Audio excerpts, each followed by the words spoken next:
Hey, howdy ho, everybody! This is Postmortem Nightshade, and I am back for my second solo long form video. I am so thrilled to be back here discussing movies in the year of 2026! Yay! So, today's topic, as you probably guessed by the thumbnail, is I'm going to be discussing what movies I will be looking forward to most for the year. And I am super pumped because I think we have some great movies on the docket.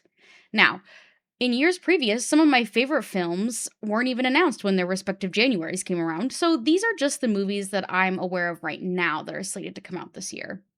Also, these are in no particular order, so starting off, we have Ready or Not 2. I really enjoyed the first one, and I was actually pretty hesitant initially about a sequel. It just kind of felt like a cash grab concept, but I did actually recently see the trailer, and I have to say it did actually look pretty good. So now I have a lot more hope, and I'm just crossing my fingers that they come through and deliver. Moving on, we have Sunrise on the Reaping.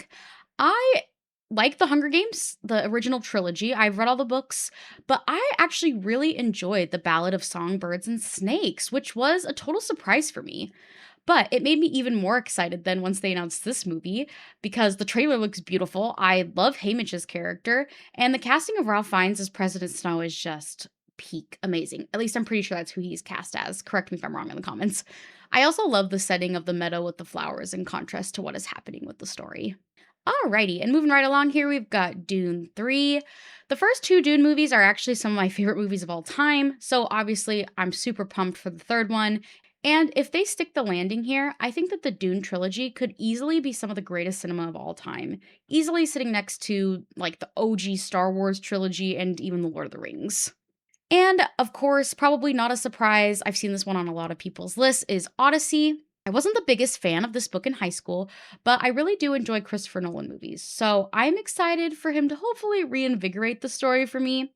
The trailer does have me a little hesitant, I'm not gonna lie, but I am holding out a lot of hope that I will actually enjoy my viewing experience in July, and don't worry, I am fully aware trailers are neither here nor there, so still pretty excited for this film. And next we have Super Mario Galaxy. Now, despite how others may feel, I actually really enjoyed the first Super Mario movie. I had a super fun time with it, and the trailer made me excited to go back to this world. It looks beautiful, the animation is great, and I'm excited that they're introducing the new characters Bowser Jr. and Rosalina. Great characters from the Mario universe. I'm also curious to see if they'll put any other new characters in and if this one will be as fun as the first film, because if it is, that'll be great. That's all I need from this. Okay, and this is a surprise one for me, Undertone. The reason it was a surprise is I wasn't initially aware that this film was coming out, but I got advertised a trailer for it the other day. It's a new A24 horror movie. And don't worry, I only watched about 30 seconds of the trailer. I wanted to avoid any spoilers. I hate when they put the best scares in the trailer. So I only caught 30 seconds so I could get the basic premise. But those 30 seconds had me very intrigued. And now I'm just anxiously anticipating its release. So can't wait to see Undertone. All right, and moving right along here in the realm of horror, we have Obsession. So there's this amazing, like, I think the film's about an hour. It's a film that's free to watch on YouTube. It's called Milk and Cereal. Please go watch it right now. After you finish my video, go watch it. It's amazing. It's great work from YouTuber Curry Barker, and Obsession is actually his latest project, and it has already gotten a ton of great buzz coming out of festivals. So, needless to say, I am super pumped, super pumped to see this in cinemas. Another one that's probably not a surprise to many people is The Bride. This is actually one I was looking forward to last year, but then it got pushed out to this spring. Of course, a new take on Frankenstein's monster and his bride. I don't really know much about the story, but the aesthetics of the movie look super cool and unique. And if I can enjoy this movie even just a little bit as much as I enjoyed Guillermo del Toro's Frankenstein, I think this movie will be a great time for me. And Clayface is the next one I'm anticipating. I really enjoy Mike Flanagan's work. I don't think that's a unique take or a unique opinion. And I'm a Batman fanatic. Love the world of Gotham. So combining those two, Mike Flanagan and Batman, wasn't on my 2026 bingo card, but I actually really am excited to see how this plays out. It's supposed to be rated R, which is really exciting for me because I feel like Gotham and its stories are always just it's a dark city. There's a lot of dark stories that happen in the comics. So I'm glad that Mike Flanagan seems to be augmenting the darker edges of the world with this new movie. Clayface is also an unexpected villain choice for a highlight film, but honestly, that makes me even more excited to see what Mike Flanagan has up his sleeve. And I was hesitant to even put this on my list, but Avengers Doomsday is one I'm looking forward to. Now, if you tuned into my last video, you will know that I actually really enjoyed last year's Fantastic Four: The First Steps. And I also think that it's Marvel's best project since Endgame. That's probably a hot take. I don't know. Let me know what you thought of the Fantastic Four movie down below. But because of that and because of my love for X-Men, I have placed this on my most anticipated list, even if I do feel some hesitancy about Avengers Doomsday. Alrighty, and moving along here, we have got Evil Dead Burn.